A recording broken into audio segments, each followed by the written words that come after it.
azad olmalar, güzəştlər kimlərə tətbiq olunur? Vergi tutma obyekti nədir? Sadələşdirilmiş verginin dərəcələri, bu haqda belə deyim, danışacağıq. Mən təlimimi sırf vergi məcəlləsinə əsasən qurmuşam. Yəni vergi məcəlləsindən addım-ba-addım başa salacağam. Bunun səbəbi odur ki, belə deyim, vergi qanununda daimi dəyişikliklər olunur. Yəni bu dəyişikliklərlə daimi məlumatda olmaqdan ötürü məcəllədən oxumaq daha əlverişlidir. Düzdür, indi aranızda yəqin ki, vergi barəsində yəni yeni başlayanlar vardır. Vergi məcəlləsi biraz sizin üçün çətin gələ bilər, amma mən çalışdığım qədər aydın məcəlləni izah eləyəcəm və sizin üçün də heç bir çətinlik olmayacaq və ümid edirəm ki, bu təlimimiz sizin üçün faydalı olar. Vaxt itirmədən keçək məcəlləyə, dərsimizə. Deməli, verginin sadələşdirilmiş növü haqqında danışırıq. Birinci məcəllədən başlayaq. Deməli, deyir ki, ədəbi məqsədi üçün qeydiyyata alınmamış. Rəfiq bəy, siz ekran görüntüsünü paylaşın, zəhmət olmasa ekran görüntüsünü paylaşın. Üzr istəyirəm.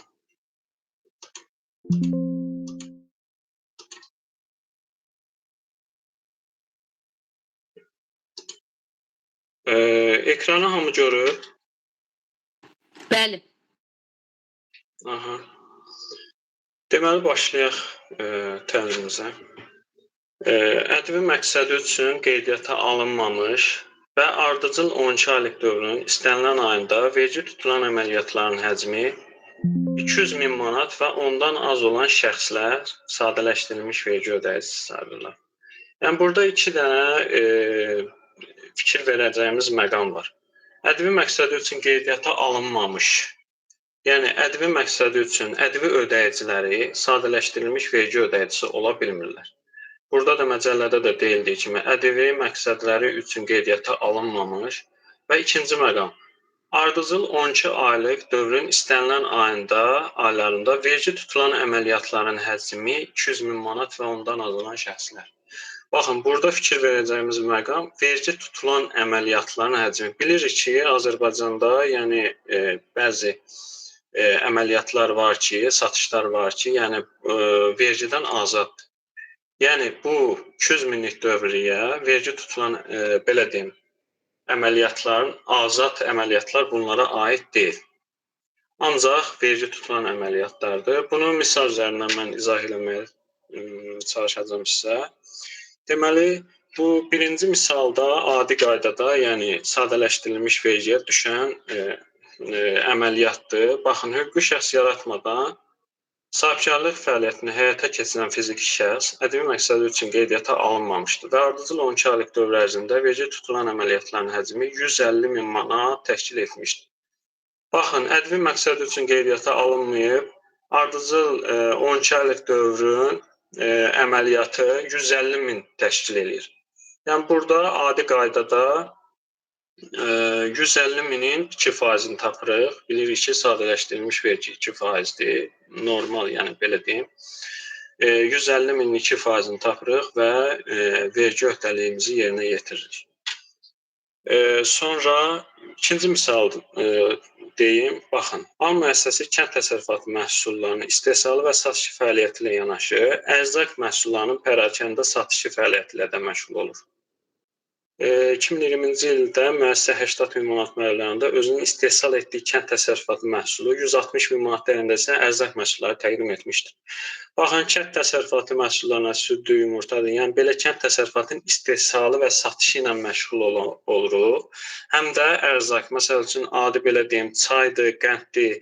Yəni, belə şeylər ərzaq məhsulları sayılır. Bunlar vergiyə cəlb olunur. Amma kənd təsərrüfatının istehsalı və satışı vergiyə cəlb olunmur. Baxın, burada cəmləsək əslində ümumi dövriyyəni 80.000, 160.000 nə qədər eləyir? 240.000 ümumi dövriyyə eləyir. Əslində maddiyə əsasən biz sadələşdirilmiş vergi hüququnu itiririk, amma biz belə deyim, satış elədiyimiz məbləğin 80 mini kənd təsərrüfatı məhsulu olduğuna görə biz sadələşdirilmiş vergi hüququnu itirmirik. Eyni qaydada 3-cü misalda da eyni buğda istehsalı ilə məşğul olan müəssisə sadələşdirilmiş vergi ödəyicisidir və onun 2022-ci ilin ardıcıl 12 aylıq ərzində özünün istehsal etdiyi buğdanın satışından 170 manat, ərzaq məhsullarının satışından 60 min manat gəlir olmuş. Burada da görürük ki, ümumi dövriyyə 200 mini keçir, ümumi satış. Amma burada deməli ərzaq məhsulları 60 min olduğuna görə biz sadələşdirilmiş vergisi bunun 60 minin 2% qədəri ilə vergiyə dövlətə öhdəliyimiz yaranır və öhdəliyimizi yerinə yetiririk, ödəyirik. Sonra burada növbəti məcəlləyə keçək. Vergi tutulan əməliyyatların həcmi ardıcıl 12 aylıq dövrün istənilən aylarında 200 min manatdan artıq olan ictimai iaşə fəaliyyəti ilə məşğul olan şəxslər. Baxın, ictimai iaşə fəaliyyəti olan şəxslər bunlar restoranlardır, restoran sistemləridir. Misal, yəni burada nə deyir? Deyir ki, 200 minə qədər restoran, tutaq ki, restoran sahibləridir. 200 minə qədər 2% cəlb edilir də sadələşdirilmiş vergi. Amma 200 mini keçəndən sonra artıq sadələşdirilmiş vergidə qala bilir. Yəni adi məsəl üçün satışdan, yəni dövriyyədən faiz hesablayıb vergiyə ödəyir. Amma 8%-lə, 200 min manatı keçəndən sonra 8%-lə. Baxın, misalda da qeyd etdiyim kimi, tutaq ki, ictimai iaşə fəaliyyəti ilə məşğul olan vergi ödəyicisinin 2020-ci ilin aprel ayında vergi tutulan əməliyyatların həcmi 250 min manat olmuşdur. Bu halda onun ödəməli olduğu verginin məbləği, indi qeyd eləməmişəm, baxın, verginin məbləği 250 min vur 8%, yəni 250 minin 8% qədər vergi öhdəliyi yaranır. Məsələn, burada da Excel-də də hesablaya bilərik. Bərabərdir 250 min vurulsun 8%. 20 min məbləğində sadələşdirilmiş vergi ödəyicisi olur. Ödəyir. Bura qədər nəsə qaranlıq qalan məqam varsa sual verə bilərsiniz. Kiməsə nəsə qaranlıq qaldı?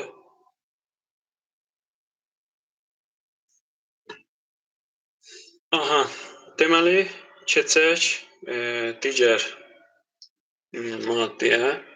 Bu maddə biraz uzundur, yəni bu maddəni belə ümumi olaraq başa salmaq istəyirəm, çətin olmasın deyə. Baxın, ümumi olaraq gedək, sadələşdirilmiş vergi rubli olaraq hesabatı verilir və rubli olaraq da ödənir. Baxın, yanvar, fevral, mart ayı keçdi, aprel ayın 20-si gününə qədər, 20-si də daxil olmaqla hesabat verilməlidir. Sonra aprel, may, iyulun 20-sinə qədər yenə hesabatı verilməlidir və ödənişi olunmalıdır. Burada bir praktiki bir məqam nəzərinizə çatdırım. Hamının deyəndə, yəni müəyyən insanların qarşısına çıxır bu problemlər. Baxın, həmişə vergi hesabatı veriləndə birinci növbədə bilirik ki, bu elektron vergi hissəsində hər bir vergi ödəyicisinin şəxsi hesab vərəqəsi olur. Burada bütün vergi hesablamalarıdır, vergi ödənişlərdir, bütün bankdan vergi ilə bağlı ödənişlərdir, bu şəxsi hesab vərəqəsinə düşür. Biz əgər tutaq ki, şəxsi hesab vərəqəsinə baxmasaq, tutaq ki, bizim şəxsi hesab vərəqəsində pulumuz yoxdur, artıq ödəməmiz yoxdur. Biz hesabatı verəndə avtomatik olaraq bizim üçün problem yarana bilər, bizim bankımıza sərəncam daxil ola bilər, dona bilər. Yəni, bu kimi hallara fikir vermək lazımdır. Şəxsi vergi hesabatını verməmişdən əvvəl şəxsi hesab vərəqəsini daimi nəzarətdə saxlamaq lazımdır. Bir də qeyd edeyim ki, bankdan vergi ödənişi məsəl üçün, tutaq ki, biz 3 aylıq əməliyyatımız olur, bilirik ki, bizim filan qədər vergi öhdəliyimiz yaranacaq. hesabatı verəndə avtomatik vergi öhdəliyi yaranır, yəni borca düşür. Biz ona uyğun olaraq bankdan şəxsi hesab vərəqəmizə, yəni öz hesabımıza pul atırıq. O pul da 3 gün müddətində gedir hesaba oturur. Yəni o 3 gün müddətini nəzərə almaq lazımdır ki, hesabatı da ondan sonra verəsiz. Yəni ayın 20-si maksimum hesabatı verirsinizsə, heç olmasa ayın 17-si, 16-sı ödəniş eləmək lazımdır. Bu belə burada deməli hesabatın verilməsi. Sonra bir də bu məcəllədə əsas deyir, məsələn, deyir ki, sadələşdirilmiş vergi ödəyicisən, öz sadələşdirilmiş vergi hüququndan istifadə etməyəcəyin, yəni gəlir mənfəət vergisi dəyişmək istəyirsən bu hüququ, nə etməlisən? Ayın aprel ayının 20-sinə qədər müvafiq hesabatı verməlisən. Bir də vergi saytında vergiyə ərizə yazmalısan ki, bu hüquqdan istifadə etməyəcəyim haqqında. Əgər sən bu hesabatı və yaxud da ərizəni göndərməsən, köhnə əvvəlki vergi ilində hansı hesabatı öhdəliyin varsa, məsələn, sadələşdirilmişdəsənsə, ilin sonuna qədər o vergiyi davam eləməlidir. Burada istisnalar var. Əlavə dəyər vergisi qeydiyyatına könüllü və məcburi qeydiyyatlar istisnadır. Yəni istənilən vaxtı ədvi qeydiyyatına dura bilərsiniz. Könüllü və məcburi. Bunu nəzərinizə çatdırım. Sonra keçək digər məcəlləyə. 100.000 manatdan çox. Tutaq ki, burada deyir ki, sən sadələşdirilmiş vergi ödəyicisi olmusan əvvəlcə. Bu məcəllədən danışaq. Tutaq ki, sən əvvəl sadələşdirilmiş vergi ödəyicisi olmusan, sənin dövriyyən 200.000-i keçib. Sənin dövriyyən 200.000-i keçib, sən avtomatik olaraq ədvi ödəyicisi olursan, düzdürmü? Və ondan sonra sən yenidən sadələşdirilmişə qayıtmaq istəyirsən, amma burada əsas məqam, yəni sən yenidən sadələşdirilmiş vergiyə qayıtmaqdan ötürü sənin ədvi qeydiyyatına durduğun dövrdən 12 ay müddətinə sənin dövriyyən 100.000 manatdan aşağı olmalıdır. Təsəvvür edin, 200.000 manatlıq dövriyyəni keçmisən, ədvi ödəyicisi olmusan, amma 12 ay ərzində 100.000 manatdan aşağı olmalıdır ki, sən yenidən sadələşdirilmiş vergi, yəni ədvi qeydiyyatından çıxasan və yaxud da gəlir mənfəət kimi davam eləyəsən. Sonra, bura qədər kiməsə nəsə aydın deyilsə, sual verə bilər.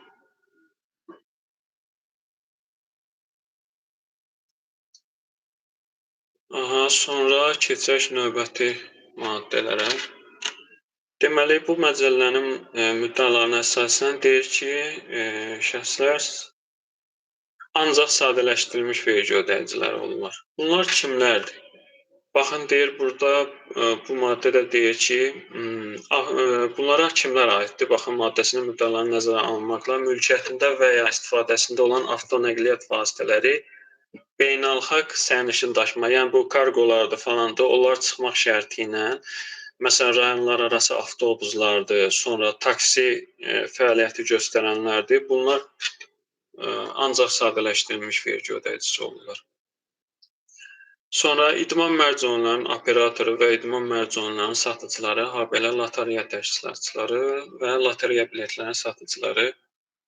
Bunlar belə deyim də, bu bildiyimiz idman mərc-ünləri, bu tutaq ki, Azərbaycanda olan Topazdır.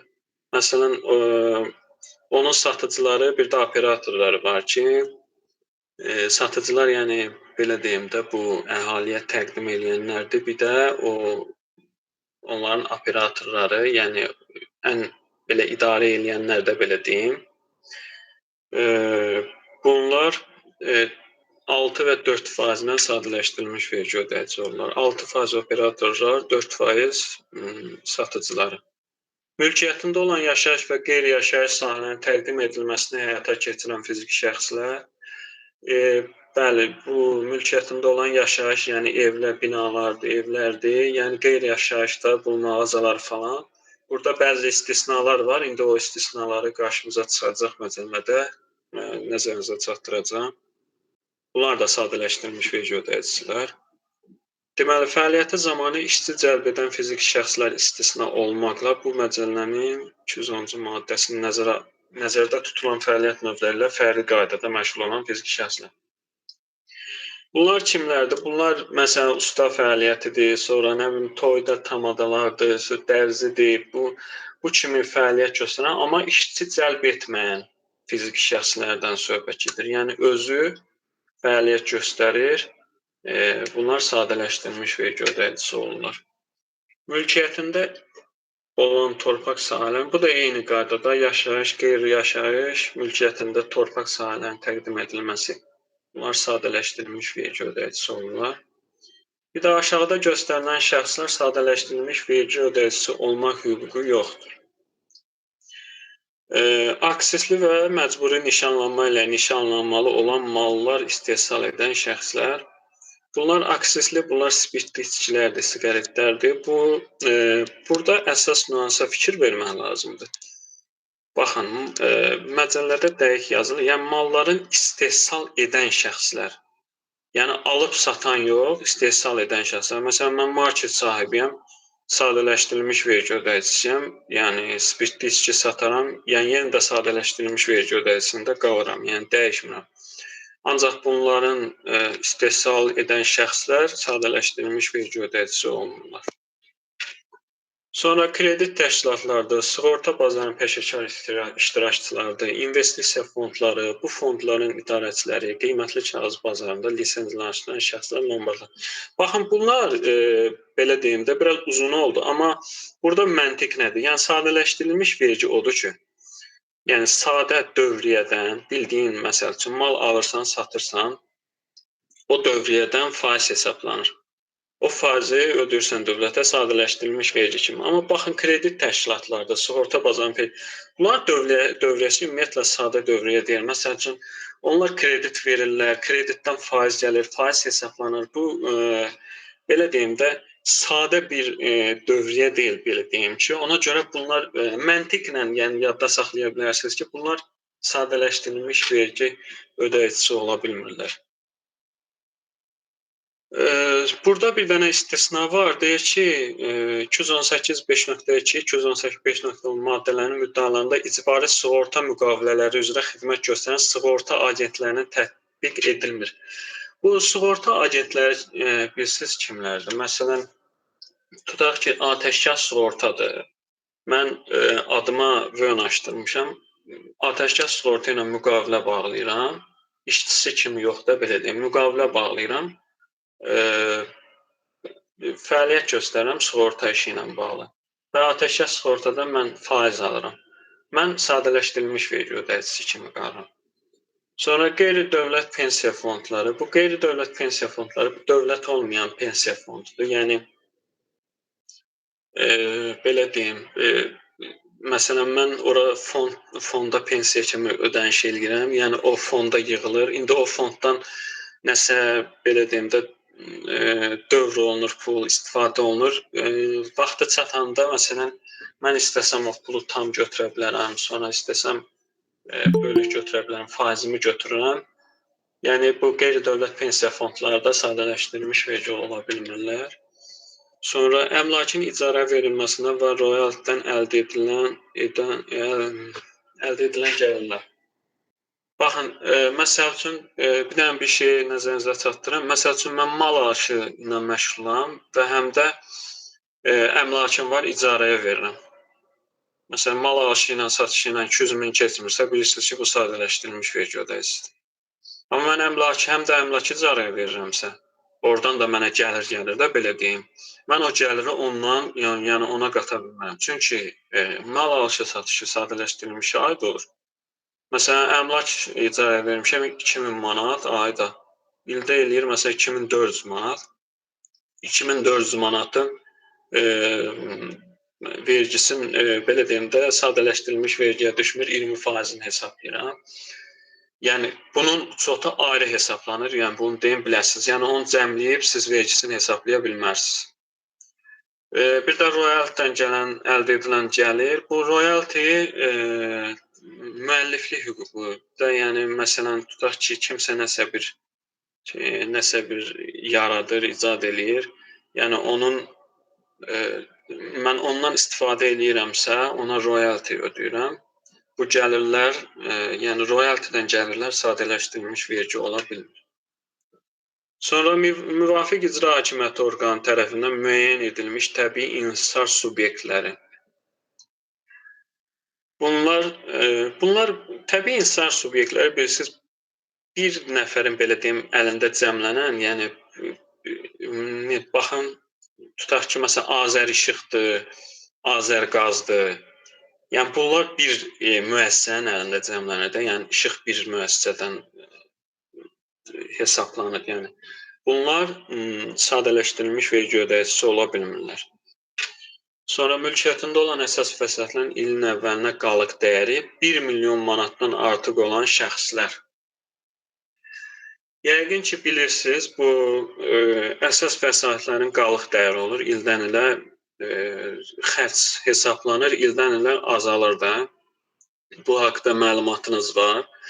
Burada deyir ki, qalıq dəyəri 1 milyon manatdan artıqdırsa əgər,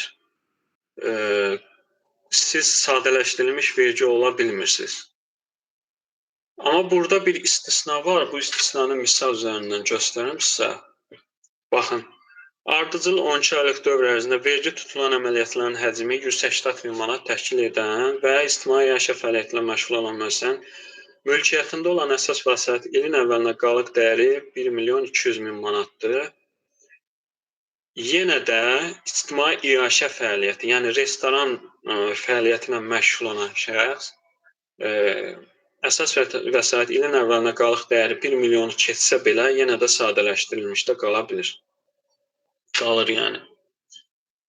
Sonra burada deməli publik hüquqi şəxslər,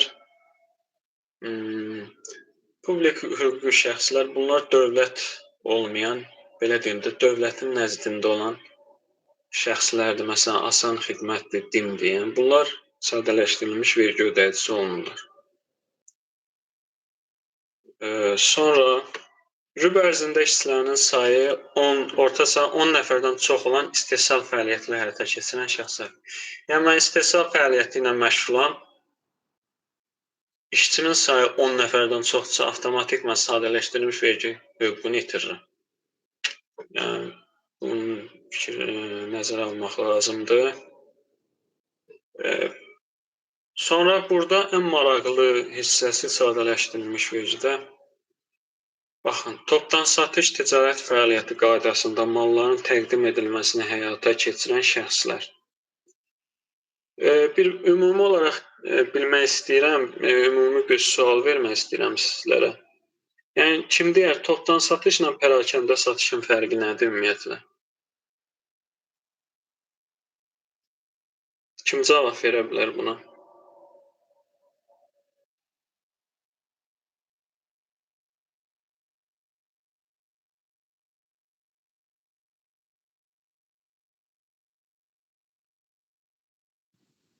İcazə olarsa mən deyərdim. Aha, buyurun.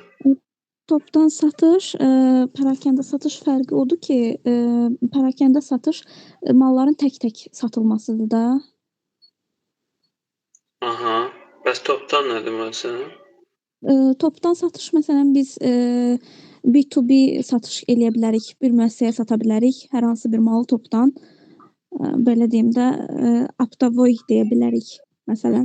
Müəssisəyə deyəndə, yəni düzgün dediniz, amma bir dənə bir şey əlavə eləyim. Baxın, topdan satışla pərakəndə satışın fərqi odur ki, topdan satış ancaq bilirsiniz də, yəni verginin saytından məlumatlırsınız yəqin ki, topdan satış ancaq elektron qaymə ilə satış olan, belə deyim də, fəaliyyətdir. Məsələn, tutaq ki, bu vergi ödəyicilərinin VÖN-ü olur da, eyniləşdirmə nömrəsi olur. Topdan satış eləyəndə nə edirik? Giririk elektron qaymə kəsirik. Qaymə kəsirik. Məsələn, VÖN-ü yazırıq, məhsulun adını yazırıq, bir dənə məhsul. Baxın, topdan deyəndə indi bəzi yəni bilməyənlər var. fikirləşirlər ki, endirimli, çoxlu, yəni elə bir şey yoxdur. Adi məsəl üçün necə deyim, bu xırdavat bir dənə şurup satmaq, yəni elektron qayımı ilə bir dənə şurup satmaq özü topdan satış sayılır. Çünki giririk verginin saytına elektron qayımı ilə bu satışı həyata keçiririk. Amma pərakəndə satış odur ki, məsəl üçün giririk marketə, tutaq ki, marketdən nəsə alırıq da, düzdür? Marketdən nəsə alırıq, bizə kassaya vurur həmin malı, biz də çıxardırıq nəqd ya da kartla ödəyirik. O çek çıxdısa, yəni o çeki bizə verdisə, yəni çek oldusa, belə deyim, kassa ilə bağlı. O artıq pərakəndə satış olur. Ola bilər ki, məsələn, marketdə 1000 dənə də mal ala bilərəm. Yenə də pərakəndə satış sayılır. Yəni çünki kassa ilə bağlı, kassada olur o satış. Yəni bunu deyim. İndi baxın görün nə deyir bu məcəllədə. Topdan satış ticarət, yəqin ki, aydın oldu da.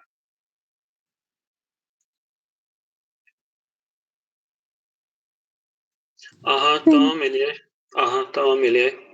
Deməli, burada nə deyir? Burada deyir ki, topdan satış ticarət fəaliyyəti qaydasında malların təqdim edilməsini həyata keçirən şəxslər.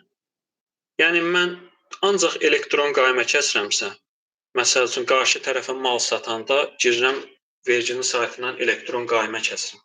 Mən artıq sadələşdirilmiş vergi ödəyicisi ola bilmirəm. Məsələn, baxın, burada misallar var, misallar üzərindən gedim. İşçilərin sayı deyir 13 nəfər olan fərdi sahibkarın topdan satış ticarət fəaliyyəti qaydasında malların təqdim edilməsinə 12 ay müddətində ümumi gəliri 80.000 manat, bu fəaliyyətə aid olan xərc isə 30.000 manat. Verginin hesablanma qaydasına baxaq. Yəni, burada verginin hesablanma qaydası, burada baxın, oxuyuruq. Fərdi sahibkarın topdan satış ticarət fəaliyyəti. Yəni, burada sən sadələşdirilmiş vergi ödəyicisi, yəni bu 80.000-in sən 2%-ni tapa bilmərsən. Artıq 80.000-dən 30.000-i çıxmalısan, gəlirdən xərci çıxmalısan. Yerdə qalan mənfəətin 20%-ni tapmalısan. Burada da məlumatsız ya yox bilmirəm. Ümumi olaraq bir məlumat verim. Mənfəət vergisi ödəyicisi əgər mikro sahibkardırsa, dövrəsi 200.000-ə qədər, bir də işçisinin sayı 10 nəfərə qədər olursa əgər, bunlar mikro sahibkar sayılırlar. Mikro sahibkarlar 75% güzəşt olur. Məsəl üçün, 80.000-in 30%-nə qədər edir. 30% üzr istəyirəm. 80.000-dən 30.000 çıxanda yerdə 50.000 qalır mənfəət. Baxın, bir hesablayaq. 50.000-in 20%-ni tapmalıyıq da, düzdür? Vur. 20%. 10.000 pul eləyir. 10.000 vergi eləyir. Baxın, əgər bizim, indi növbəti misalda göstərəcəm, əgər bizim, tutaq ki, 10 nəfər işçimiz, 9 nəfər işçimiz olsaydı, bu biz avtomatik olaraq 10.000-in 25%-ni ödəyəcəkdik. Vergi kimi. Yəni 75% güzəştə düşəcək.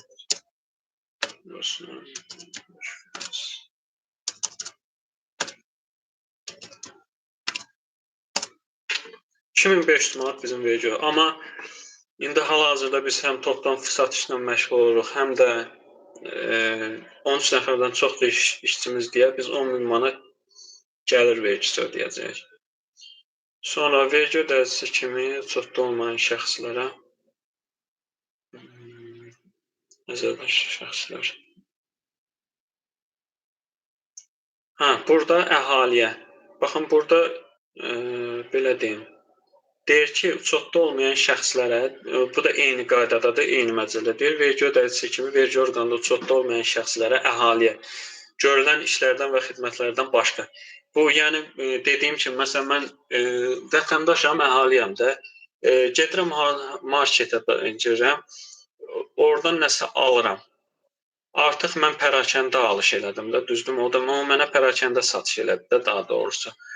Amma burada deyir, əhaliyə görülən işlərdən başqa, yəni əhaliyə görülmürsə, hansısa bir müəssisə iş görülürsə, orada avtomatik olaraq sən önünə qaymə kəsməlisən. Bu da bir növ topdan satış sayılır. Yəni burada adı çəkilmir, yəni topdan satış. Bu da topdan satış sayılır. Bax, dediyim kimi, işçilərin sayı 8 nəfər olan fərdi sahibkar Sahibkarlıq fəaliyyəti subyektlərinə vergi və mühasibatlıq məsələləri üzrə məsləhət xidmətləri göstərməsindən illik ümumi gəliri 80.000 manat. Bu fəaliyyətə aid olan xərci 30.000 manatdır. Baxın, artıq burada 80.000 gəliri var, 30.000 xərci var. 8 nəfərdə işçisi var, 10 nəfərdən azdır. Bunun gəlir vergisi olacaq 2500. Çünki biz 75% güzəştə düşürük. Amma yəni bu sadələşdirilmiş vergiyə aid deyil. Sadəcə olaraq bunu belə deyim də, mən praktiki olaraq göstərmək istəyirəm sizə, daha belə aydın olsun. Sonra baxın, bir dənə də misal qeyd edək. İşçilərinin sayı 18 nəfər olan fərdi sahibkar vergi ödəyicisi kimi vergi orqanında uçotda olmayan şəxslərə, əhaliyə hüquq məsləhət xidməti göstərməsindən ümumi gəlir 65.000 manat. Bu fəaliyyətə aid olan xərc isə 25.000 manatdır və verginin hesablanma qaydasına var. Baxın, burada 18 nəfər işçisidir, fərqi yoxdur, yəni 10 nəfəri keçib ya yox. Burada əhaliyə sən xidmət göstərmisənsə, əhaliyə də, yəni sən topdan satış göstərə bilmərsən, axı sən onun vönü yox, bir şey yox. Sən sadəcə olaraq xidmət göstərsən, o da sənə nağd ya kartla ödəniş eləyir, sən də aparıb qoyursan kassava bunu. Bu da sənin pərakəndə satışın sayılır. Və baxın, burada 25.000 xərcə baxmırıq. Yəni bilirsiniz ki, sadələşdirilmiş vergide xərc anlayışı deyə bir şey yoxdur. Yəni 65.000-nin 2%-ni tapırıq, ödəyirik və sana. Nəsə aydın olmadısa yenə başa salın.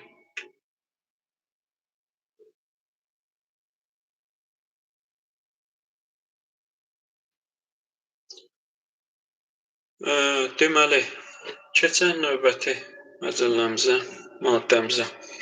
Burada qızıl ondan hazırlanmış zərgərlik və digər məişət məmulatlarının, habelə almazın emalı, çərçivə satışına həyata keçirir. Yəni qızıl satışıdır, zərgərlikdir. Bunlar sadələşdirilmiş vergi ola bilmirlər. Xəz dəri məmulatlarının satışına həyata keçirən şəxslər, bunlar da sadələşdirilmiş, xəz dəri məmulatı satışı həyata keçirsənsə, sən sadələşdirilmiş vergi ödəyicisi ola bilmirsən. Bu maddədə icbari sığorta müqavilələri üzrə xidmət göstərən şəxslər istisna olmaqla, bu eyni qaydada mən sizə başa saldım əvvəlcədə. Bu, tutaq ki, məsələn, mən atəşkəs sığortaya müqavilə bağlamışam. Yəni, eyni şeydir, təkrar yazılır burada məcəllədə. Lisenziya tələb olunan fəaliyyət növləri, bu da lombardlardır falandır. Bunlara aid olunur. Yəni eyni qaydada başa salmışam, yəni onlar lombardlardır, fondlar, investisiya fondlardır.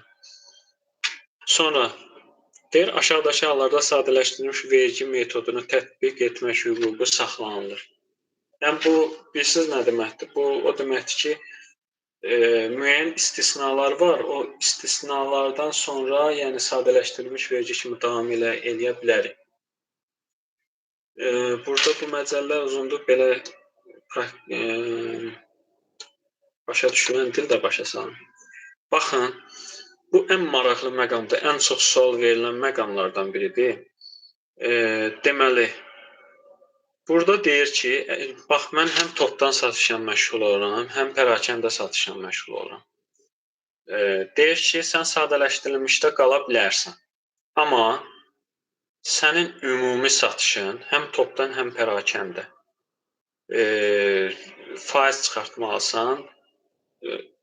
Ümumi satışının neçə faizidir topdan? O faizi sən çıxartmalısan.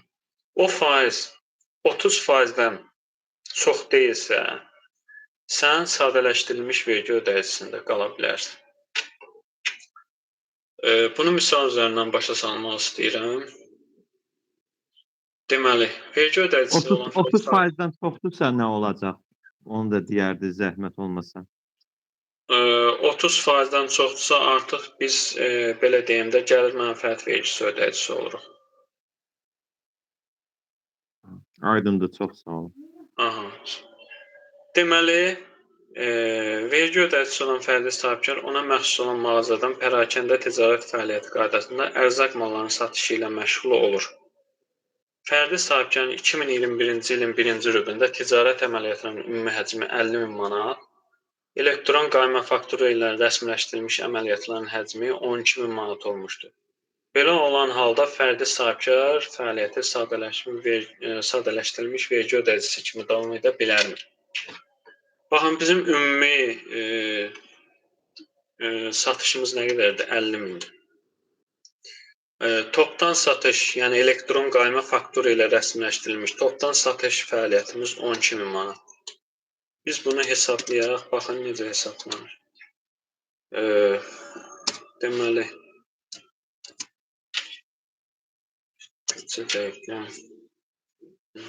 12.000 düzdürmü?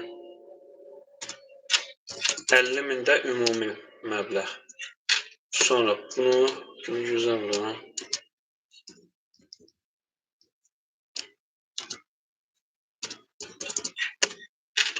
Baxın, 24% eləyir. 12.000 bizim topdan satışımızdır. 50.000 də bizim ümumi satışımızdır. Həm topdan, həm pərakəndə. Bu 12.000 ümumi satışın 24% eləyir. Deməli, biz sadələşdirilmiş vergi ödəyicisi hüququnu itirmirik.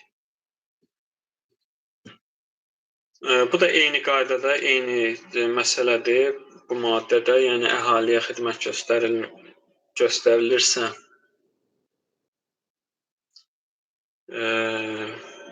30% söhbətdə, belə deyim, 30% məsələsidir. 30% keçsə əgər sadələşdirilmişdə qala bilmir. Baxın, burada da bu məzələdə də deyir ki, malın təqdim edilmiş işlərin görülməsi və xidmətlərin göstərilməsindən ibarət qarışıq əməliyyat. Yəni, dediyim kimi, eyni misal üzərindən göstərmişəm ki, daha, belə deyim, yadda qalsın. Qarışıq əməliyyat tutaq ki, məsələn, ümumi həcmi 52.000 manatdır. Təmizlik işləri bağlı müxtəlif növ xidmətlər göstərir və bu zaman əhaliyə xidmətlə yanaşı hüquqi şəxslərə və fərdi sahibkarı olan fiziki şəxslərə də xidmət göstərir. 2020-ci ilin 1-ci rübündə göstərdiyi xidmətlərin ümumi həcmi 52.000 manatdır. Elektron qayma faktura ilə rəsmiləşdirilmiş əməliyyatların həcmi isə 13.000 manat olmuşdur. Belə olan halda MMC fəaliyyətini sadələşdirilmiş vergi ödəyicisi kimi davam etdirə bilərmi? Eyni qaydada 13.000-i 52.000-ə bölüb 100-ə vururuq, faizini tapırıq.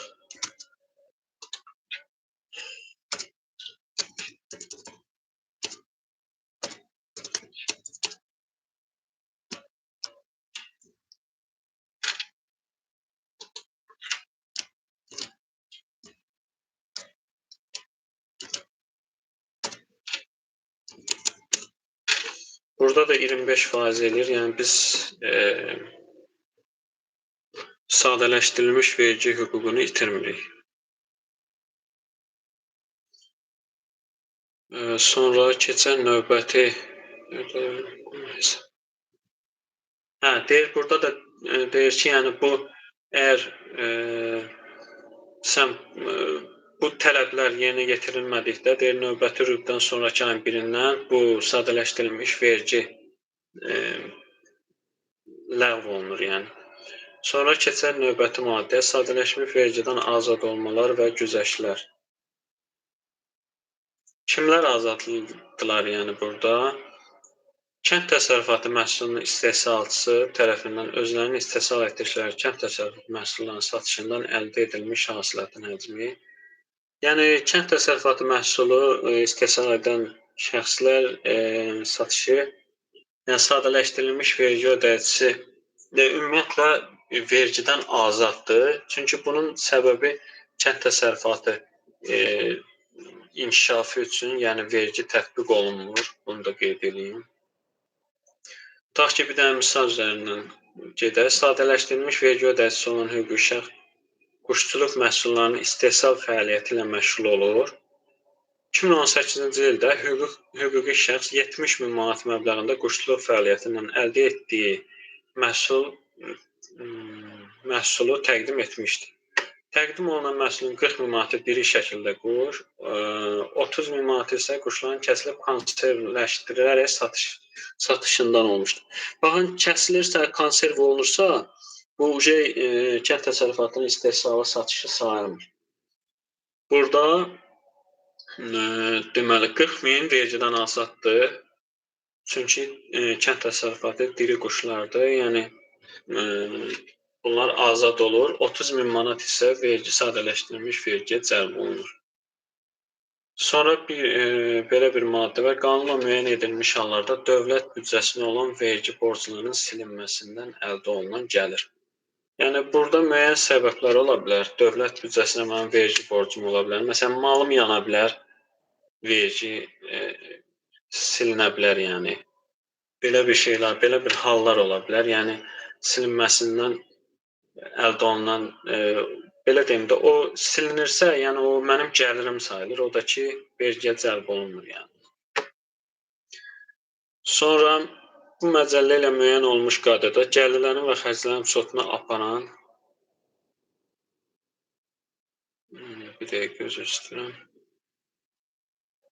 Ədvinin məqsədi üçün qeydiyyata alınmayan və əməliyyatların həcmi ardıcıl 12 aylıq dövrün istənilən ayında 200.000 manatadək olan rezident müəssisənin təsisçisi, başçısı və yaxud da səhmdarları olan şəxslər ödənilən dividendlər. Məsələn, mən fiziki şəxsəm, fəaliyyət göstərirəm, sadələşdirilmiş vergi ödəyicisiyəm və həm də gəlirlərin, xərclərin sotuna aparan, ədvi məqsədi üçün qeydiyyata alınmayan, 12 aylıqda 200.000 manatdan az olan müəssisənin təsisçisi, başçısı. Mən avtomatik olaraq oradan, məsəl üçün, tutaq ki, mənfəətə çıxır, gəlir xərcini hesablayır, mənfəətə çıxır. Bu mənə dividend ödəyir. Bu dividend vergiyə cəlb olunmur. Məsələn, misal üzərindən gedək, Bakı şəhərində fəaliyyət göstərən sadələşdirilmiş vergi ödəyicisi olan fərdi sahibkar həm də ədvinin məqsədləri üçün qeydiyyata alınmayan, gəlirlərin və xərclərin sotuna aparan rezident müəssisənin səhmdarıdır. Tutaq ki, müəssisə 2020-ci ildə səhmdarı olan həmin fiziki şəxsə 10.000 manat dividend ödəmişdir. Baxın, burada qeyd etdim, gəlirlərin xərclərin sotuna aparır, ədvi məqsəd üçün qeydiyyatda deyil, 200.000 manatdan da dövriyyəsi aşağıdır və bu biz mənfəətə çıxanda biz 10.000 manat tutaq ki, dividend ödəyir bizə, o dividend vergiyə cəlb olunmur. Sonra mülkiyyətində olan yaşayış və qeyri-yaşayış sahələrinin, habelə torpaq sahəsinin təqdim edilməsi üzrə verginin hesablanması. Burada əgər mən məsəl üçün 3 il ərzində, tutaq ki, ev almışam, 3 il ərzində orada qeydiyyatdayam. Artıq mən onu təqdim eləyəndə, satanda, yəni ki, məsələn, əlbəttə ki, notarius yolu ilə satılır da bu. Orada belə deyim, notariusdan ödəmə mənbəyindən məndən sadələşdirilmiş vergi tutulmur, yəni gəlirimdən. Sonra burada bir dənə də belə bir şey deyim. Əgər sonra bir dəqiqə. Misal üzərindən keçək bunu. Fiziki şəxsin mülkiyyətində 200 kvadrat metr sahəsi olan mənzil vardır. Fiziki şəxs 2017-ci ildə həmin mənzildə qeydiyyatdadır. 2019-cu ildə həmin mənzil mülkiyyət hüququna sahib olmuşdur. Burada baxın, fikir verəcəyiniz. Fiziki şəxs 2017-ci ildə həmin mənzildə qeydiyyatdadırsa və salam, yəni o qeydiyyatda olduğu gündən hesablanır. Fiziki şəxs 2020-ci ildə həmin mənzili satır. Artıq 3 il keçdiyinə görə sadələşdirilmiş vergi tutulmur.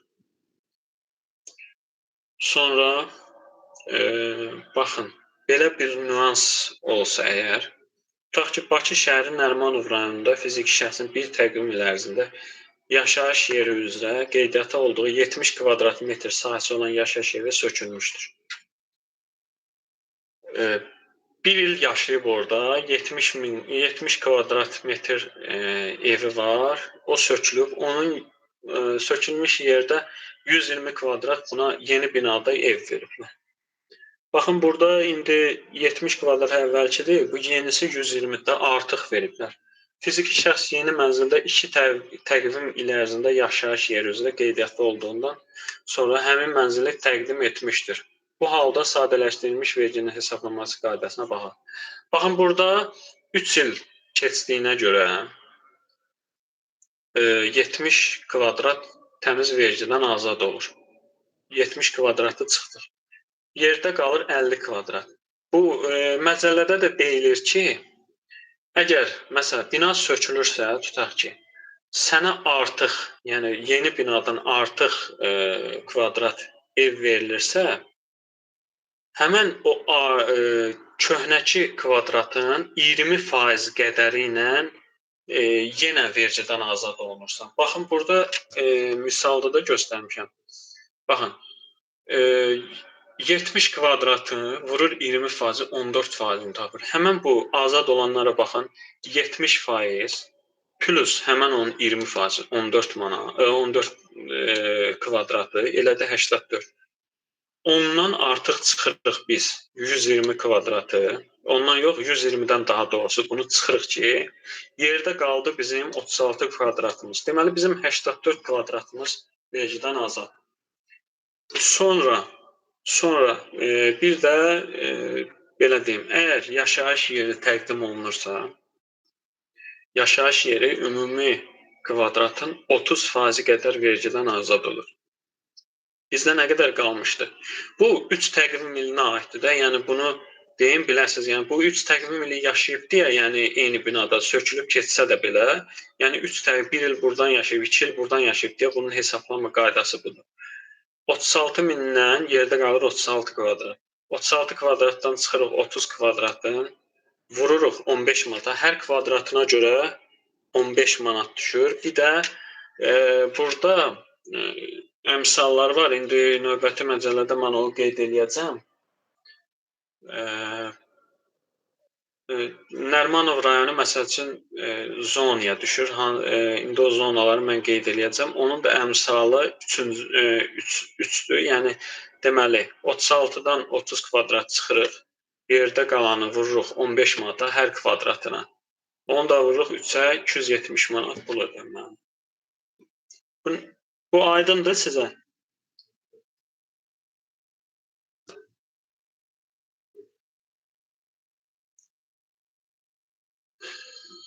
Sonra keçək növbəti mərhələyə. Burada vergi məcəlləsi göstərir 102, 102, 144, 144 maddələrində. Yəni bunlar da vergiden azaddır. Məsələn, torpaq sahəsi maddi yardım, hədiyyə verildikdə, miras verildikdə adamın adına keçəndə, məsələn, notarius yolunu, orada yəni vergi tutulmur yəni. Sonra dövlət belə deyim də ehtiyacına görə torpaq səndən alınır, kompensasiya denir. O kompensasiyada vergisi ödənmir. Sonra vergi məcəlləsinin əsasən maddəsinə əsasən 144-cü maddəsinə əsasən torpaq, yaşayış və qeyri-yaşayış sahələri ər-arvad arasında verildikdə, yəni ərdən arvada keçəndə, yəni bunlar da belə deyim də vergiyə cəlb olunur. Eyni qaydada keçmiş ər-arvad arasında boşanma prosesində verildikdə, eyni qaydada bu da təminat daşınma zamanı belə. Məsələn, vergi məcəlləsinin 144-cü maddəsində hüquqi və fiziki şəxslər tərəfindən daşınmaz əmlak, habelə əmlak kompleksi şəklində müəssisələr dövlət orqanlarına əvəzsiz olaraq verildikdə, yəni burada da belə deyim, vergiyə cəlb olunmur. Bunu misal üzərindən keçək. Məsələn, misal üçün fiziki şəxs 2 təqvim il ərzində yaşayış yeri üzrə qeydiyyatda olduğu X qəsəbəsində yerləşən 300 kvadrat metr sahəsi olan mənzil vardır. Fiziki şəxs həmin mənzili öz oğluna hədiyyə edir. Bu halda alqı-satqı əməliyyatını rəsmiləşdirən notarius tərəfindən ödəmə mənbəyindən sadələşdirilmiş vergi tutulmayacaqdır.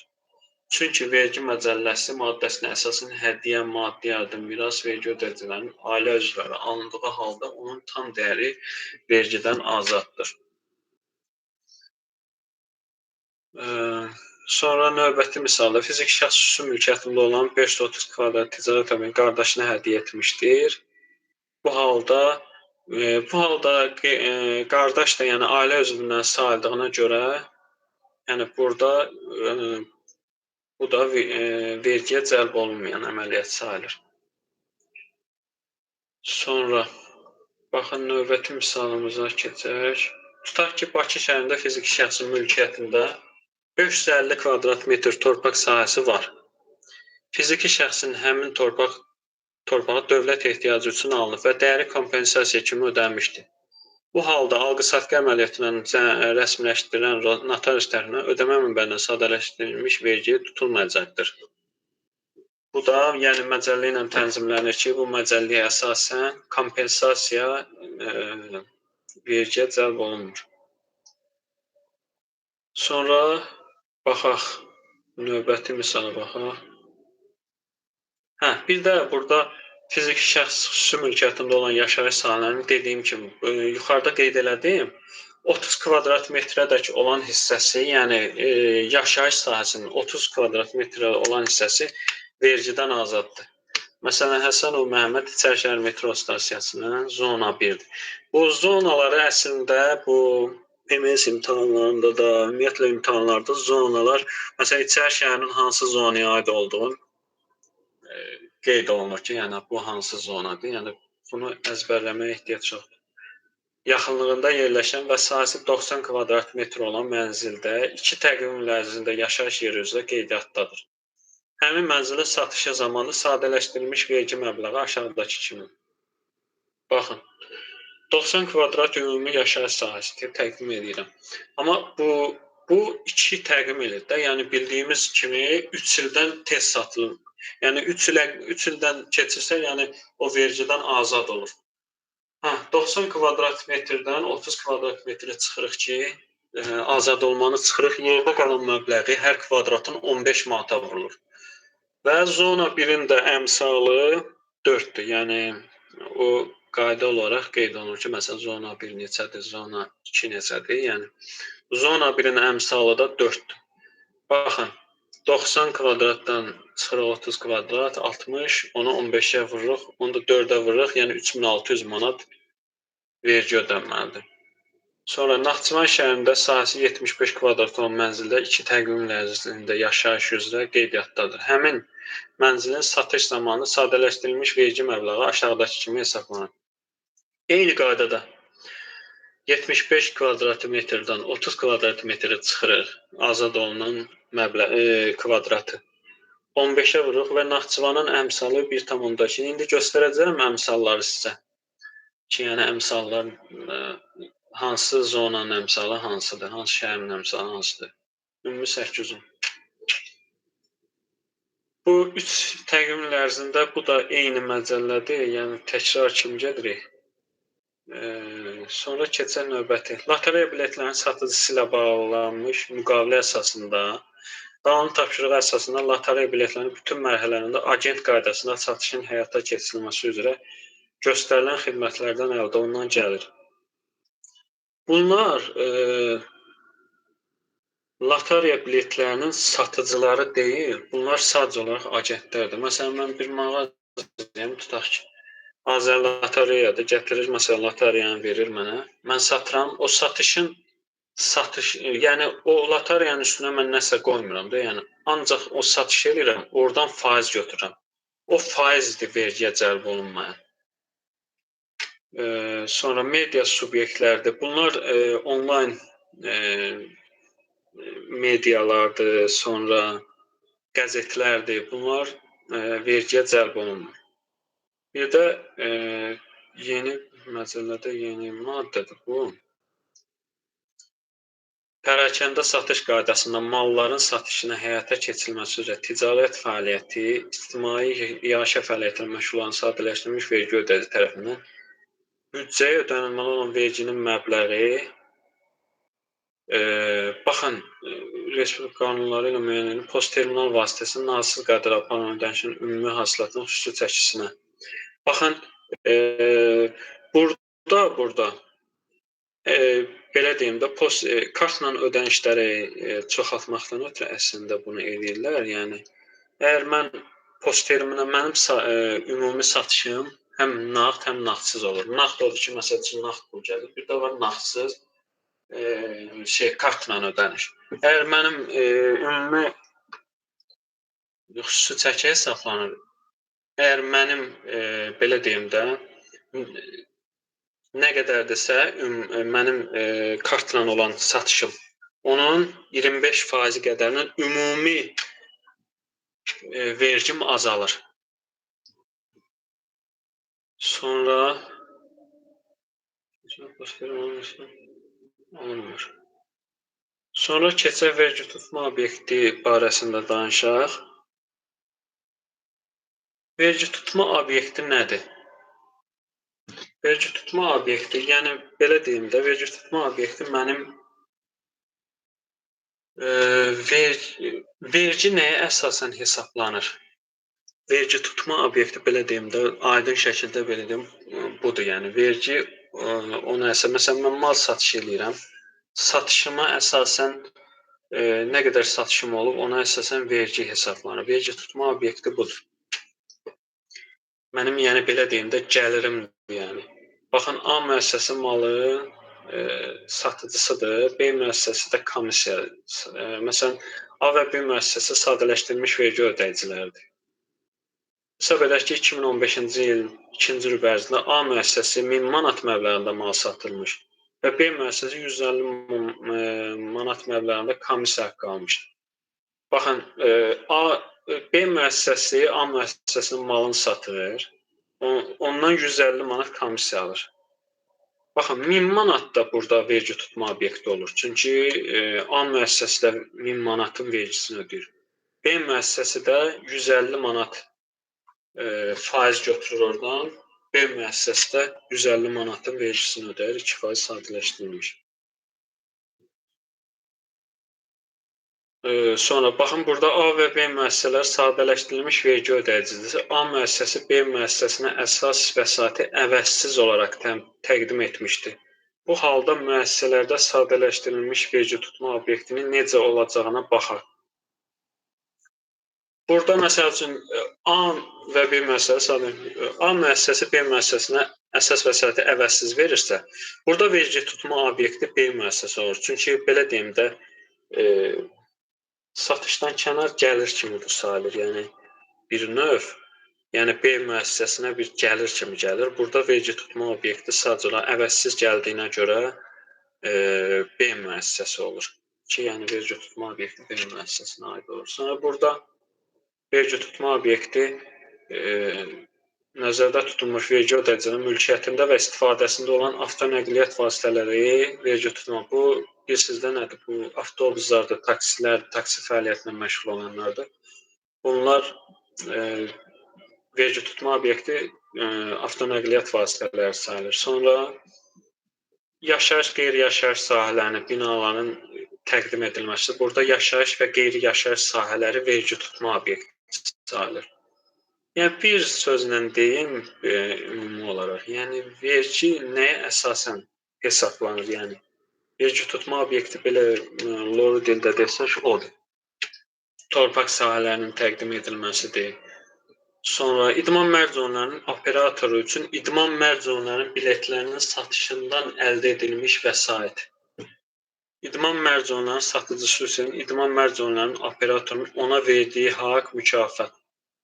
Baxın, satışından vəsaitdə bir də ona verdiyi mükafatda, yəni vergi tutma obyekti sayılır.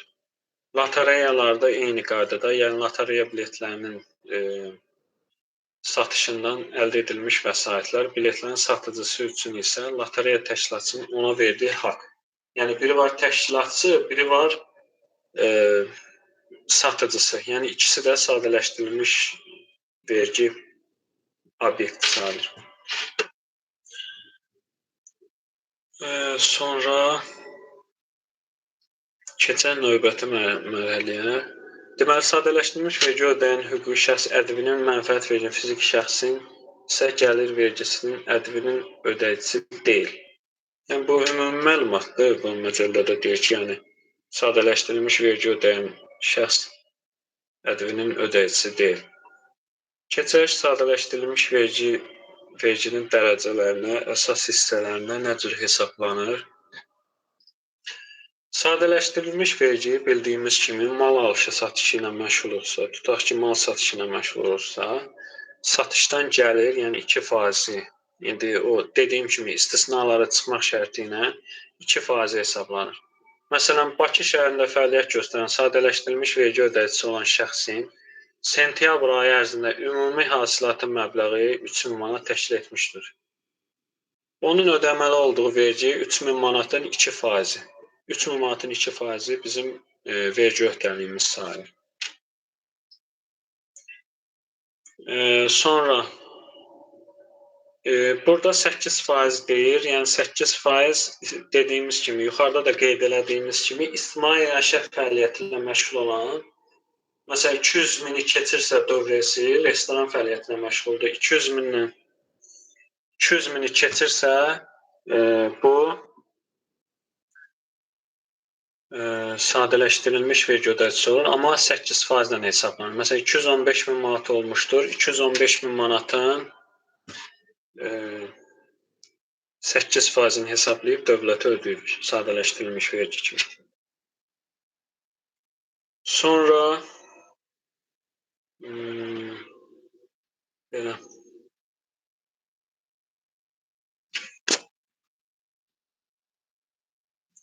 İstəyirsinizsə, əgər uzun gəldisə, biraz beyniniz qarışdısa, bir 10 dəqiqə fasilə verək, sonra yenidən davam eləyək. Yoxsa davam eləyəm, maraqlıdır sizin üçün.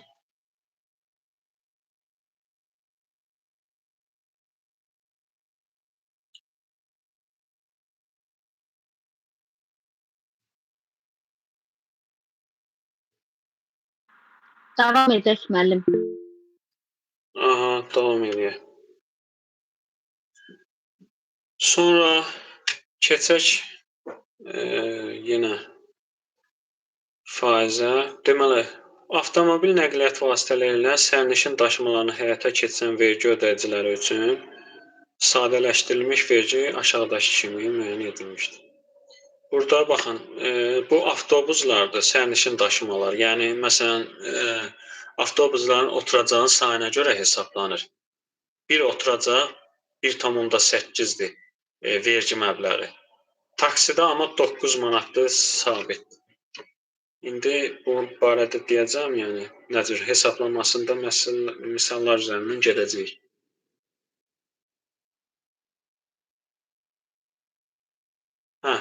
Keçək əmsallarına. Deməli, burada həm vergi məbləği var, 1,8, bir də 9. Bir də hər şəhərə, qəsəbəyə görə əmsalları var. Neçə dəqiqə üzr istəyirəm.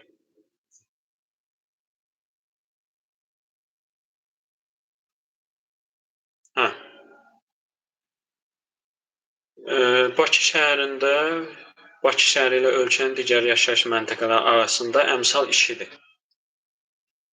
Məsələn, baxın, Bakı şəhərində fəaliyyət göstərən avtobus, ümumiyyətlə baxın bir şeyə fikir verin. Məsələn, Bakı hansısa rayon deyək də, məsələn Lənkərandır, Bakı, Sumqayıtdır. Yəni Bakının adı çəkilibsə, burada əmsal 2 ilə hesablanır. Məsələn, Bakı şəhərində fəaliyyət göstərən avtobusun oturacaqlarının sayı 28-dir. Bu zaman ödənilməli olan aylıq verginin məbləği aşağıdakı kimi qeyd olunur. 28 oturacaqların sayıdır. 28-i vururuq, baxın. Burada qeyd elədiyimiz kimi 1,8-ə vergi məbləğini. Bir də Bakı şəhəri olduğuna görə 2 manat 2 əmsalına vururuq, belə deyim. 28 vur 1,8, onu da vururuq 2-yə, 100 manat 80 qəpik. Sonra keçək ikinci misalımızda baxaq. Şəxs Bakı şəhərində taksi ilə sərnişin daşıması ilə məşğul olur. Onun ödəməli olduğu aylıq verginin məbləği aşağıdakı kimi. Yəni bu bir dənə taksidir, yəni bu 9-dur. Bakı şəhərində fəaliyyət göstərirsə, əmsal 2-dir. 9-u vururuq 2-yə, 18 manat. Aylıq 18 manat ödəniş edir. Sonra əmsallar dəyişir. Baxın, Bakı, Abşeron rayonu Sumqayıt, Gəncə şəhərlərində və həmin rayon şəhər digər yaşayış məntəqələri arasında. Abşeron, Sumqayıt, Gəncə. Bunlar, baxın, Abşeron, Sumqayıt, Gəncə, bunlar 1,5 əmsalından olur. Məsələn, Sumqayıtdan Naxçıvana marşrutu işləyən avtobusdur. 25 dənə yer var. Bu zaman ödənilməli vergini hesablayaq. 25 yeri var. Yenə avtobusa vergi məbləği dəyişmiş 1,8-dir. Bunu da vururuq həmən 1,5 əmsala 67 manat 50 qəpik aylıq vergi ödəməlidir. Sonra baxın Gəncə Bərdə, yəni baxın Gəncə varsa, yəni Gəncənin adı çəkilibsə, burada yenə də əmsal 1,5 olacaq. Yerlərin sayı 18-dir. Bu zaman 18-i vururuq 1,8-ə, bunu da vururuq 1,5-ə. Tapılan məbləği aylıq olaraq ödəyirik. Digər şəhər və rayonların həmin və şəhər rayonlarına digər yaşayış məntəqələri arasında. Digər, yəni bunlar olmayanda Bakı, Gəncə, Abşeron olmayan, bunlar əmsalı birdir. Məsələn, Naxçıvan, Ordubad işləyən avtobusdur. 21 dənə yeri var, oturacaq sayı var. Bu zaman deyir ödənilməli məbləğ nə qədərdir? 21-i vururuq, yenə eyni vergi məbləği 1,8-də, onu da vururuq 1-ə, 37 manat 80 qəpik vergi öhdəliyi yaranır. Eyni qaydada, məsələn, Şərur şəhərində tutaq ki, taksi fəaliyyətinə məşğul oluram. Burada əmsal 1-dir, qeyri, digər şəhər rayon sayılır, Şərur. 9-u vururam 1-ə, 9 manat aylıq ödəniş olunur. Sonra burada yaşayış və qeyri-yaşayış sahələrin təqdim edilməsindən nə qədər vergi hesablanır? Yaşayış və qeyri-yaşayış sahələrinin təqdim edilməsi kvadratı 15 manat. Baxın, burada binanın ümumi sahəsi çıx metr kvadrat 15 manatdan baza məbləği və zona əmsalına vurulur. Baxın, bir dənə buradan aydın başa salacağım, biləsiniz. Deməli, kvadrat metri 15 manatdan ödənilməlidir. Yəni, təqdim olunursa, kvadrat metri 15 manatdan olacaq. Burada zonalar var. Bu zonaları bilmək lazımdır. Yəni, zonaları daha doğrusu yox, zonalara düşən əmsalları bilmək lazımdır. Məsələn, Bakı şəhəri zonalara bölünür. 1, 2, 3, 4, 5, 6, 12-yə qədər zonaya bölünür. Zona 1, 4 əmsalından hesablanır. Zona 2, 3 əmsalından. 3, 4, 2, yəni bu qaydada gedir. Sonra Gəncə Sumqayıt 1,5 ilə hesablanır. Abşeron rayonu Xırdalan çıxmaq, baxın burada Xırdalan var. Xırdalan çıxmaq şərti ilə Şirvan, Mingəçevir, Naxçıvan, Lənkəran bunlar yadda saxlanılmalıdır. Və digər rayonlarda, kəndlərdə bu da 0,3 əmsalından hesablanır. Məsələn, misal üzərindən gedək. Allahverdiyev Məhəmməd 2-ci zonada yerləşən və sahəsi 100 kvadrat metr olan mənzildə 2 təqvimli yaşayış yeri üzrə qeydiyyatdadır. Həmin mənzil, baxın, hamısı qeyd olunub, 2 təqvimli, yəni 3 təqvimlinə keçmir bu. Yəni, bu azad deyil, yəni. Qeydiyyatdadır və həmin mənzilin satışı zamanı sadələşdirilmiş vergi məbləği aşağıdakı kimi hesablanır. 100 mindən, baxın 100 mindir də, düzdürmü? 100 mindən çıxırıq 30 kvadrat. 30 nədir? 30 ümumiyyətlə yaşayış sahələri vergidən 30 kvadrat hissəsi vergidən azaddır. 100 mindən çıxırıq 100 kvadratdan çıxırıq 30 kvadratı. Bunu vururuq 15, yəni hər kvadratına düşən məbləğə. Bunu da vururuq. İkinci zonanın əmsalı, baxın burada qeyd olunur. Baxın, ikinci zonanın əmsalı 3-dür. Bunu da vururuq 3-ə və məbləği tapırıq, vergi öhdəliyimiz budur. Sonra Naxçıvan şəhərində 200 kvadrat metr qeyri-yaşayış sahəsi təqdim olunur. Baxın, burada qeyri-yaşayış sahəsinin artıq, necə deyim, 30 kvadrat güzəşti yoxdur. 200 minin birbaşa 15 manat vergi, hər kvadratına 15 manat vergi məbləği düşür. Onu vururuq, baxın, Naxçıvan şəhəridir, düzdürmü? Burada Naxçıvan. Naxçıvan şəhərinin 1,2-də əmsalı. Onu da vururuq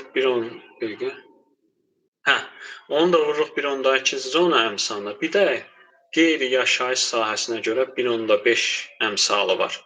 Bu bütün qeyri-yaşayış sahələrinə aiddir. Baxın, burada belə deyim də, bu dəyişməyən budur 1.5. Bir də 15 kvadratdır hər kvadratına. Bir dənə burada dəyişən budur. 1.2-dir. Bu da zonalara görə dəyişir.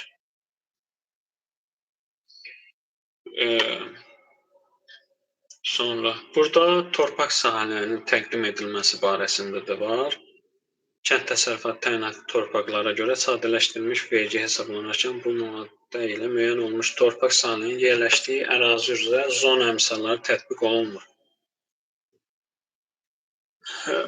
Deməli, baxın, torpaq sahəsi dəqiqə. Bilirsiniz nədir? Bu kənd təsərrüfatı torpaqlarına zona əmsalı təyin olunmur. Amma qalan, məsəl üçün, adi torpaq sahəsinin satışıdırsa, zonalar qeyd olunur. Baxın, eyni qaydada zonalardır. 4, 3, 2, 2.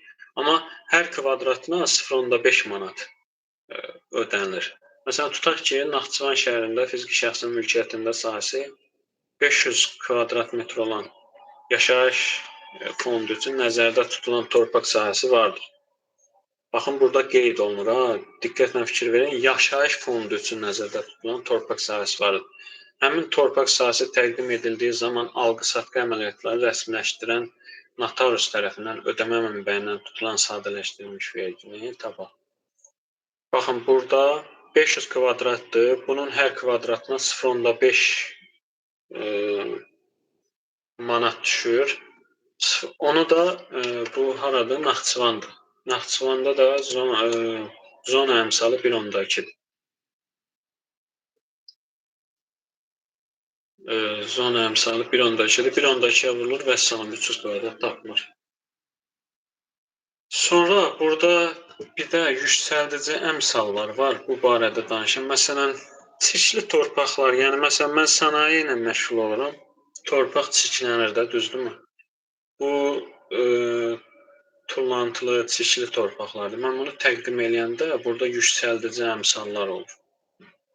Torpaq sahəsinin ümumi sahəsi, bunu vururuq həmən o 0.5 məbləğinə, burada qeyd olunan 0.5 metr kvadrat.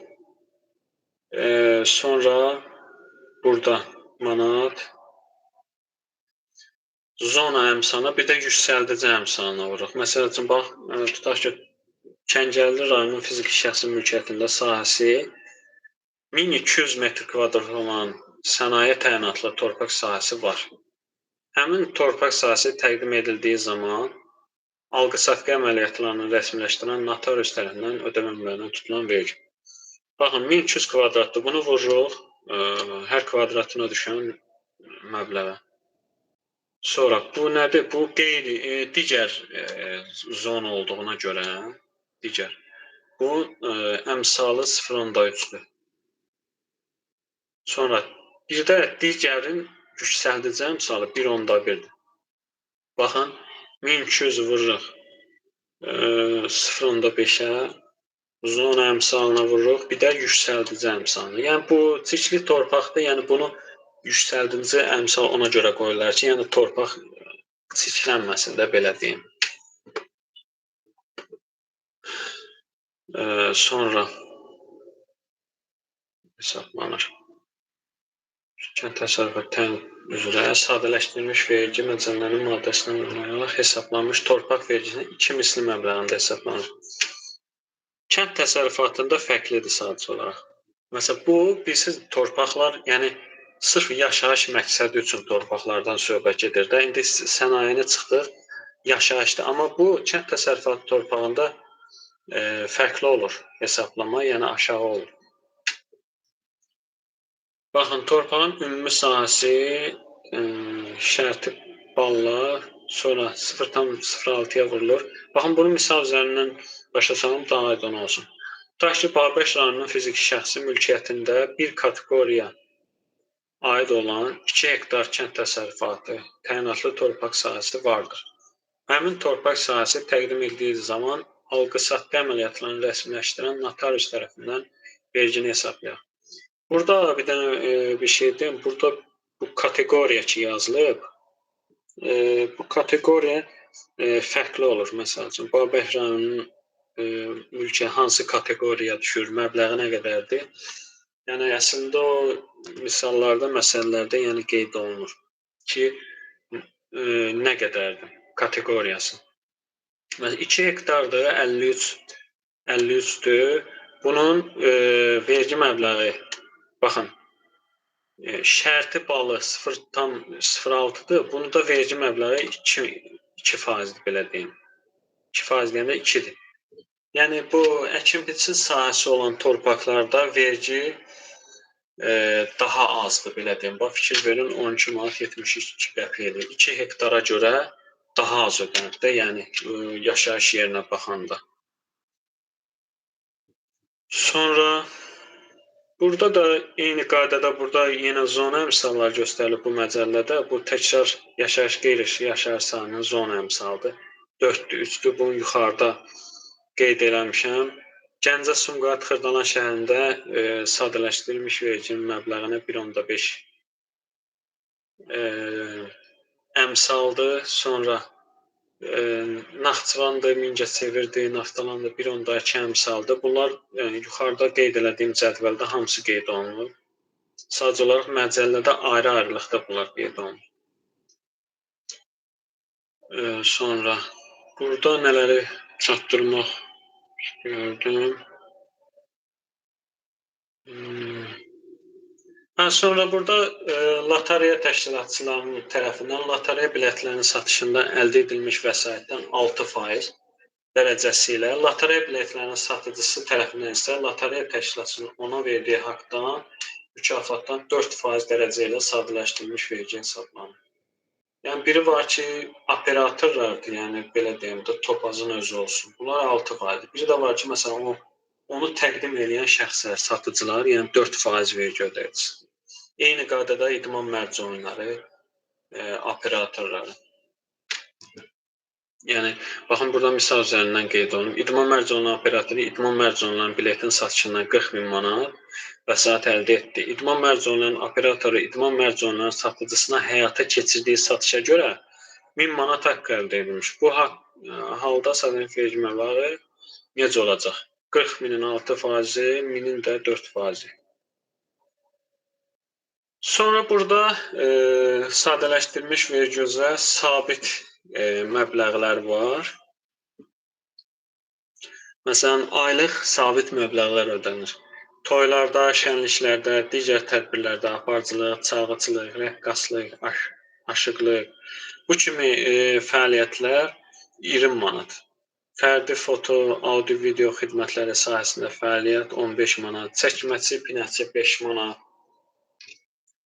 Saat, televizor, soyuducu və digər məişət cihazları təmiri 10 manat. Yəni bunlar yuxarıda da qeyd elədiyim kimi fərdi fəaliyyət göstərənlərdir. Yəni işçi götürməyənlər, yəni özləri fəaliyyət göstərir. Sonra qulluqçulardır, aşbazlardır, gözətçilərdir.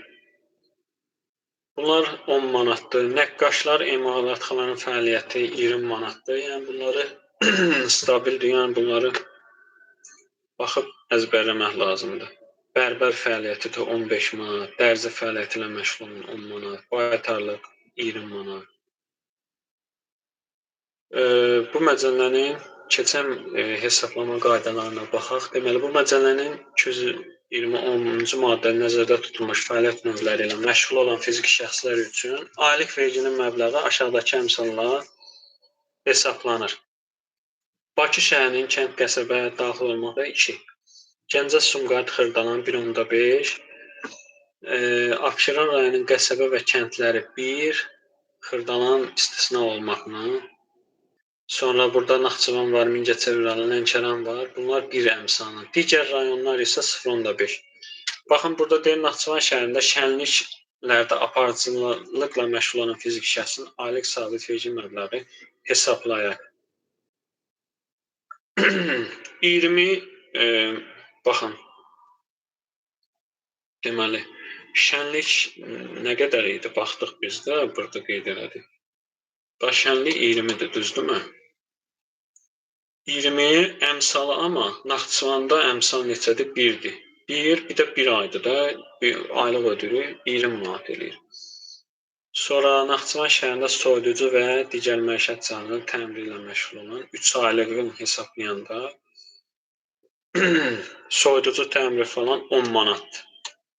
Bunun əmsalı Naxçıvandır 1-dir, 3 aylıqsa 30 manat ödənməlidir. Foto fəaliyyəti ilə məşğul olan 3 aylıq vergini hesablayanda deməli foto fəaliyyəti 15. Qarabağlar məsələn bu kənd belə deyim də digər ərazi sayıldığına görə əmsal 0.5 olur. Bunu da 3 aylıq hesablayırıqsa 3-ə vururuq. Adi qaydada çox rahat hesablanır. Sonra çəkməçiliklə məşğul olan fiziki şəxsin 6 aylıq sabit vergi məbləğini hesablayaq. Bu da belə deyim də digər kənddir. Çəkməçilik 5 manatdır. Əmsalı 0.5. 6 ay müddətinə hesablayırıqsa 15 manat ödənməlidir. Sonra Naxçıvan şəhərində fərdi qaydada dərzi fəaliyyəti. Dərzi fəaliyyəti 3 aylıq hesablayırıqsa, dərzi fəaliyyəti 10 manatdır. Əmsalı Naxçıvan 1-dir. Vururuq 3-ə, 3 aya. Sonra bu Qıvraq qəsəbəsi, məsələn, burada digər qəsəbə sayılır, digər rayon sayılır. Bunu 6 aylıq hesablayanda bərbər fəaliyyəti ilə məşğul olur. Tutaq ki, 15-i vururuq 0.5-ə, digərə əmsalına 6 aya. Sonra Bakı şəhərində restoranda, ofisant işləyən fiziki şəxsin aylıq sabit vergi məbləği aşağıdakı qaydada hesablanır. Bakı şəhərində deməli, ofisant işləyən fiziki şəxs 10 manat ofisantlara vergi məbləğidir. Bakı şəhərində əmsal 2-dir, 1 aylıq 20 manat. Sonra bir də burada sadələşdirilmiş vergi 1% tutulur nağdlaşdırmaya görə. Bankdan məsələn 20 manat pul nağd çıxardıram, onun 1%-i sadələşdirilmiş vergi tutulur. Sonra burada bir dənə də maraqlı bir belə deyim məcəllə var. Deyir ki, sadələşdirilmiş vergi ödəyicisi, yəni bu güzəştdir, yəni bunu da yadda saxlamaq lazımdır. Çox vacib məsələdir. Sadələşdirilmiş vergi ödəyicisi kimi fəaliyyət göstərən mikro sahibkarlıq subyekti olan fiziki şəxslər tərəfindən özlərinə görə ödədiyi rüblük məcburi dövlət sosial sığorta haqqı məbləğinin 25%-i 2024-cü il yanvarın 1-dən 3 il müddətinə uzanır. Yəni bilirsiniz bu nədir? Baxın, mən DSMF ödəyirəm, özümün, yəni işçinin yox, özümün DSMF-ni ödəyirəm. Bunun 25% qədər 25% ödədiyim DSMF-nin 25% nə qədər eləyir rüblük? Onun o məbləğ qədər mənim vergi belə deyim öhdəliyim azalır. Baxın, məsəl üçün bir dənə misal üzərindən keçim bunu. Mikro sahibkarlıq subyekti olan Qasımov Fazil 2024-cü ilin 1-ci rübü üçün 400 manat məbləğində sadələşdirilmiş vergi hesablanmış və özünə görə 2024-cü ilin 1-ci rübündə 200 manat məcburi dövlət sosial sığorta haqqı ödəmişdir. Baxın, rübdə 400 manat hesablanıb, sadələşdirilmiş vergi. Birinci rübün 200 manat, baxın, birinci rübdə özünə 200 manatda sosial sığorta haqqı ödəyib. 200 manatın, deməli, 25%-ni tapırıq. Bərabərdir 50-yə. Deməli, bizim nə qədər öhdəliyimiz yanar? 400 manat. 400 manatdan 50-ni çıxırıq, 350 manat vergi öhdəliyimizi vergiyə tanıtdırıq. Vəssalam, sadələşdirilmiş vergi haqqında bu qədər. Kimin nəsə sualı varsa verə bilər. Buyursun.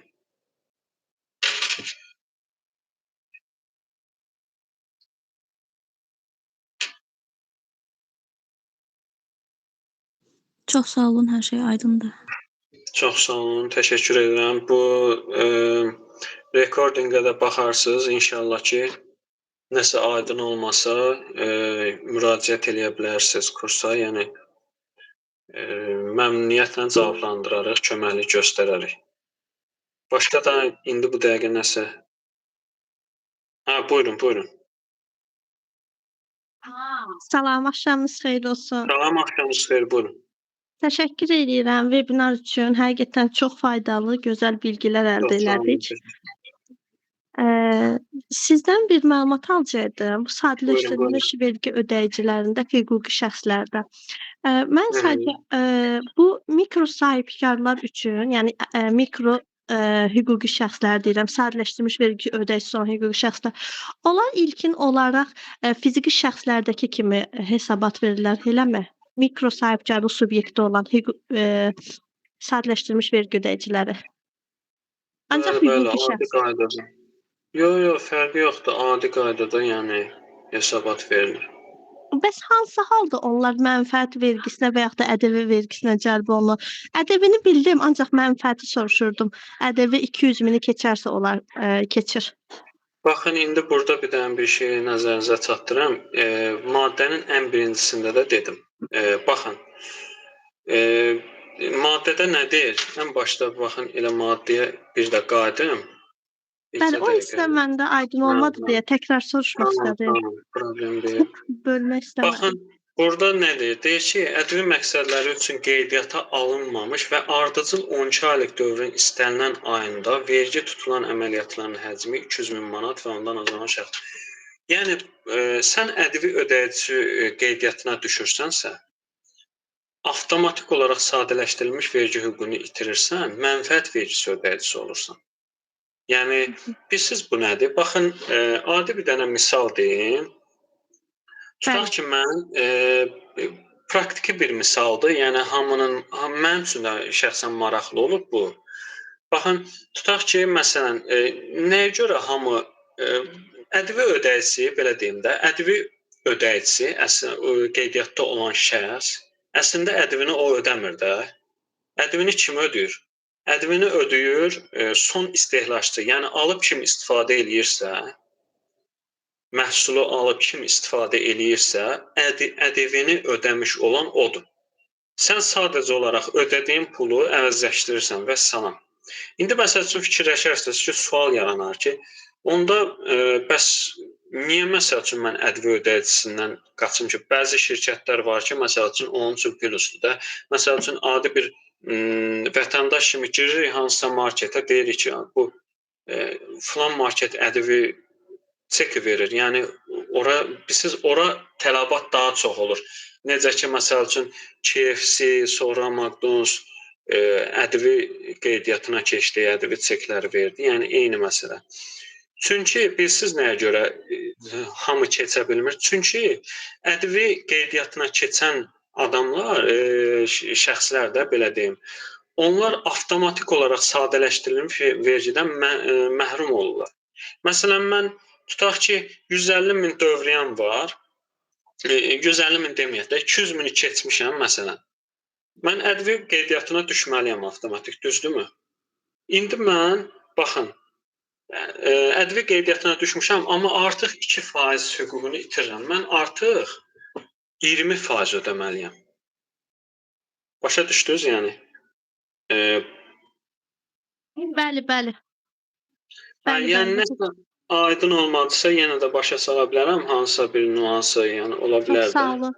Deməli, ƏDV hissəsinin aydın oldu. Amma hüquqi şəxs isə istənilən ödənişdə, yəni istənilən dövriyyəmiz olsa da biz mənfəət vergi ödəyicisi sayılırıq, eləmi? Yəni sadələşdirilmiş. Bəli. Hüquqi şəxslərdə, yəni əgər sadələşdirilmişi ödəyiriksə, 200.000-i keçmirsə dövriyyəmiz, amma yenə də mənfəəti verməliyik, eləmi? Mənfəət vergisini. Yox, mənfəət vergi. Mən sadələşdirilmiş vergi ödəyicisiyəm. Ancaq belə deyim də sadələşdirilmişi verməliyəm. Eləmi? Düzdür, orada fərqli nüanslar dediyim kimi ola bilər. Məsələn, mən tutaq ki, icarə fəaliyyəti ilə məşğulam, həm də mal alış-satış edirəm. Orada mən icarədən gələn gəlirim var. Mən onu sadələşdirim, bu mal alışı satışı olan gəlirimə heç vaxt qata bilmərəm. Çünki Aydındır. icarədən gələn gəlir mənfəət Bəli. verici ödəyicisi olmalıdır. Amma buradan adi qaydada mal alışı satışı ilə məşğul olunansa bu sadələşdirilmişdir. Biri 2%-dir, biri 20%.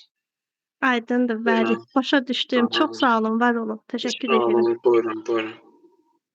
Başqa kiminsə sualı var?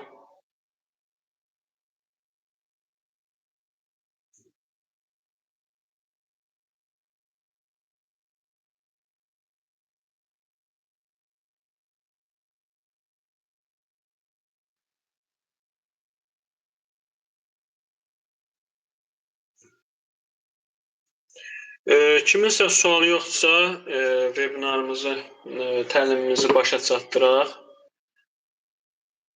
Ümid edirəm ki, sizin üçün bu təlimimiz faydalı oldu. Çox sağ olun. Maraqla, sizin üçün də maraqlı oldu və maraqla qulaq asdığınız üçün təşəkkür edirəm. Sağ olun.